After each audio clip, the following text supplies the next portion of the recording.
Have you ever had one of those days where you sit at your desk for hours just pushing, trying to study, trying to focus, Oh, absolutely. and then at the end of it all, your brain just feels heavy? You hit that wall, that mental fog, and you realize you've put in all this effort for almost nothing. It's an incredibly common feeling, that sense of exhaustion, but without the results to show for it. And we tend to think, oh, I just need more willpower. I need to grind longer. Right, just push harder. But the truth is, your brain isn't failing you. It's just, well, it's running on an inefficient operating system. It needs the right structure, the right fuel, a different rhythm. Exactly. So this deep dive is about getting past that brute force approach. We're going to synthesize the critical daily habits that can make you genuinely sharper, more focused, and actually ready to absorb information. Our mission here is to give you that structure and the science behind it across five essential domains. We're talking focus, nutrition, clarity, curiosity, and emotional balance. If you can upgrade these 5 areas, you turn effort into actual performance, not just exhaustion. That's the goal. Okay, so let's jump right in with the first one, focus and energy. I think we've all been taught that serious work means these marathon sessions, right? Like 4, 5, 6 hours straight. And that's precisely the behavior that leads to feeling completely fried. That continuous push just doesn't respect how the brain is built. The research is very clear on this. Our brains work in cycles. Cycles. Yeah, they're called ultradian rhythms. They're these, you know, distinct biological periods of high activity followed by a necessary rest period. And they usually last about 90 minutes. So the 90-minute rule isn't just a productivity hack. Yeah. It's biological. It's biological. It's your brain signaling that it needs a resource refill. You focus hard for that 90-minute block when your cognitive resources are at their peak. Right. But after that mark, your performance starts to drop off, sometimes sharply.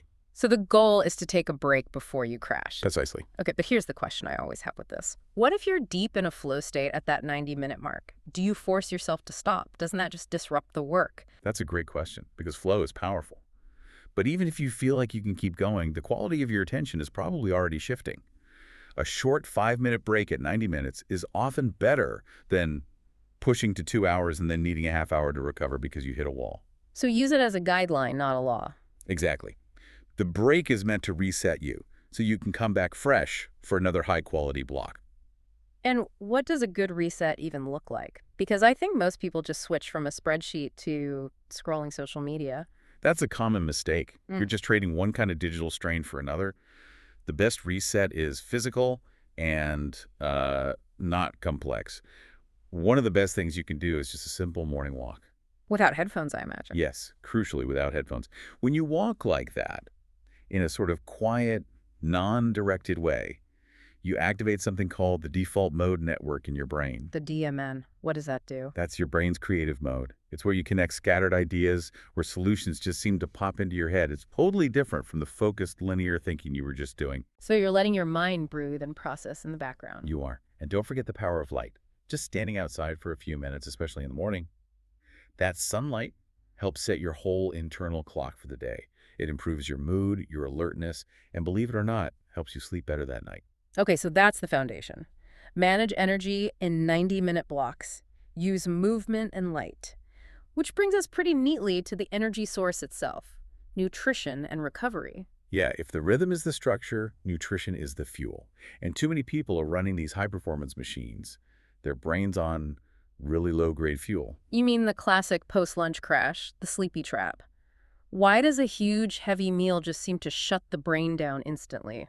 It's a rapid chemical reaction. You eat a giant meal, especially one with a lot of refined carbs, and you get this massive insulin spike. Okay. That spike then causes your blood sugar to crash, leaving your brain, which needs a steady supply of glucose, feeling deprived. And at the same time, your body's diverting all its energy to digestion. It makes you lethargic. So smart brain food gives you steady energy instead of those spikes and crashes. Correct. Your brain is mostly fat, so it needs high-quality fats. We're talking about omega-3s, the kind you find in salmon or walnuts. They're critical for keeping your brain cells communicating fast. And I've heard dark chocolate is good too. It is. A small piece gives you antioxidants and a little dopamine lift. It's a good tool. And what about just the act of mindful eating? Eating slowly, without distractions, how does that play into performance? It's directly connected to knowing when you're full. When you're scrolling on your phone while you eat, you just blow right past your body's signals saying, I'm satisfied. So you end up overeating. And you get that heavy, sluggish feeling that kills your mental sharpness. Mindful eating lets those signals register so you stop when you're supposed to. Okay, so from fuel to recovery, let's talk about naps. They get a bad rap, don't they? A lot of people see them as lazy. Naps are not laziness. They are a highly strategic cognitive tool. The secret is the duration. Right, not a 2-hour sleep. No. The sweet spot is about 20 minutes. It's just enough to recharge you, improve your memory, and lift your mood, but without dropping you into that deep sleep that makes you feel groggy when you wake up. It's a game changer for the afternoon. And what about recovery movement? Does it have to be an intense workout? Absolutely not. The whole point of, say, light stretching or a slow walk around the office is just to increase blood flow to the brain and give yourself a gentle mental shift. It helps clear out that feeling of cognitive strain. Like mental soreness. Exactly. It clears the fog without demanding more energy. That leads us perfectly into our third part, digital and mental clarity. Because once you've managed your time and fueled up, you have to protect your brain from, well, from the modern world. Yes, from distraction. Our brains are powerful, but they are so sensitive to interruption. A smartphone is basically a machine designed to trigger distraction. Every single ping, every buzz. It's an interruption that forces a context switch. And even if you look for just 1 second, the mental residue from that notification can take up to 20 minutes to fully clear from your mind. 20 minutes, that's staggering. It is. And it's all tied to the dopamine cycle. Each notification is a little reward, a little hit of dopamine. It trains your brain to constantly seek out the next hit. So you get used to these quick, shallow rewards, and deep, focused work starts to feel boring. Less appealing, for sure. So a digital fast, creating these small pockets of time with zero notifications, isn't just about avoiding social media. It's about rewiring your brain's reward system. You're training it to value deep work again. That's the core of it.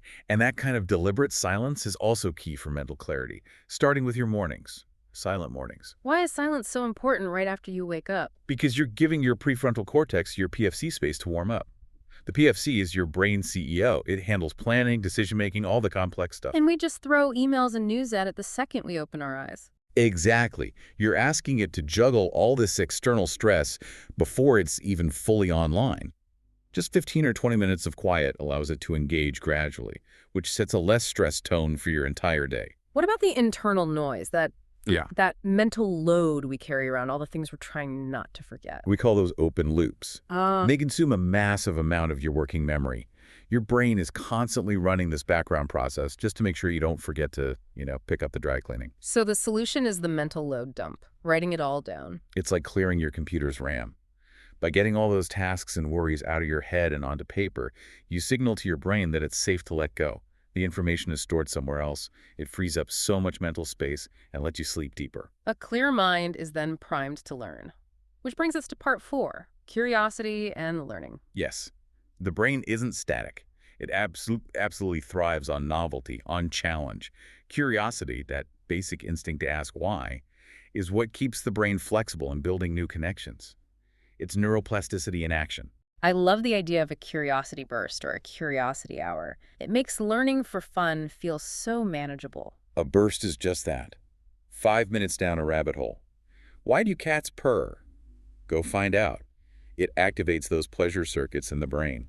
The hour is more dedicated time to learn something purely for enjoyment, something that has nothing to do with your job. And when you learn because you're actually curious, you remember it better. Significantly better.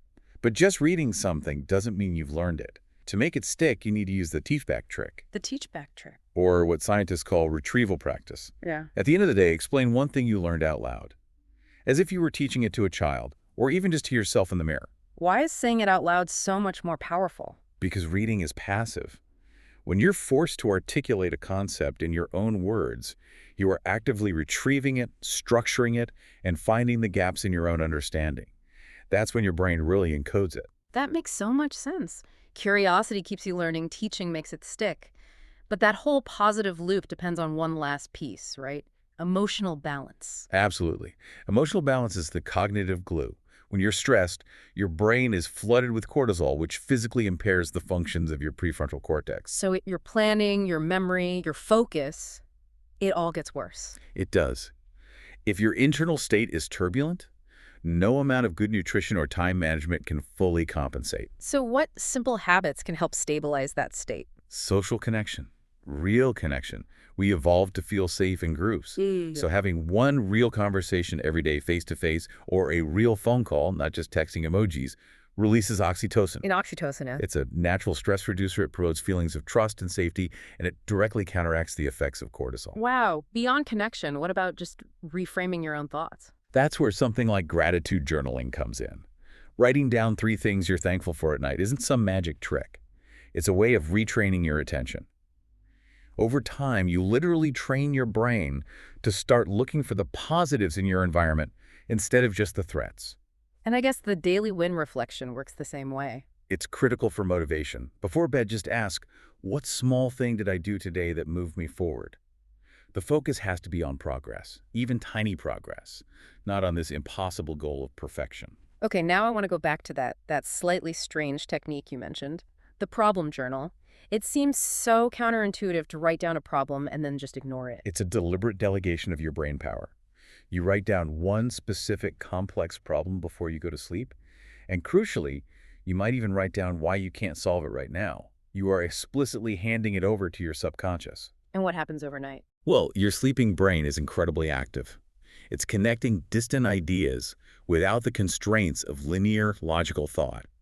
By getting the problem out of your conscious mind, you let your powerful subconscious go to work on it in the background. It's amazing how often a solution just appears the next morning. It is. So that combination of real connection, gratitude, focusing on progress, and delegating hard questions, that is the path to emotional stability. And to sustained cognitive performance. That's the whole picture. We've covered all 5 pillars. Structuring your focus with that 90-minute rhythm. Optimizing your fuel and recovery. Achieving clarity by managing distractions. Embracing curiosity to keep your brain flexible. And finally, securing that emotional balance that holds it all together. These habits are all natural, they're all doable, and they are grounded in how our brains actually work. They're your best defense against that crushing mental fog. And if there is one thing you take away from this, let it be the power of that problem delegation we just talked about, allowing your powerful sleeping mind to do the heavy lifting. So, we'll leave you with a final thought to chew on.